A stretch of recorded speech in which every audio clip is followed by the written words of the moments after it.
સ્વાદિષ્ટ ગાજરનું અથાણું જે ફક્ત મિનિટોમાં જ બનાવી શકાય છે એકદમ સરળ રીતે। તો સૌપ્રથમ ગાજર સુધારીને લઈ લીધા છે।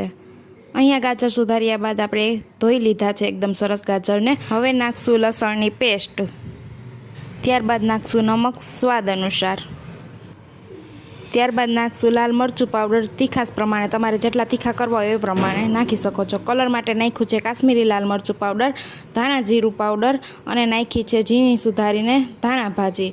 બધું જ એડ કર્યા બાદ આપણે નાખીશું ઉપરથી તેલ।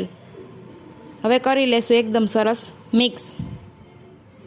તો અહીંયા આપણો બધો જ મસાલો એકદમ સરસ મિક્સ થઈ ગયો છે। આપણે ફરીથી ઉપરથી નાખી દઈશું તેલ। તેલ અહીંયા તમારે જેટલું નાખવું હોય એટલું નાખી શકો છો। તો તૈયાર છે આપણું એકદમ સ્વાદિષ્ટ ફક્ત મિનિટોમાં જ શિયાળા સ્પેશિયલ ગાજરનું અથાણું। આ અથાણું ફક્ત મિનિટોમાં જ બનાવી શકો છો। ગાજરના અથાણાની રેસિપી ગમી હોય તો આ રેસિપીને કરી દેજો લાઈક, શેર અને મિની મોડ શોર્ટ જોવા માટે ચેનલને કરી દેજો સબસ્ક્રાઈબ।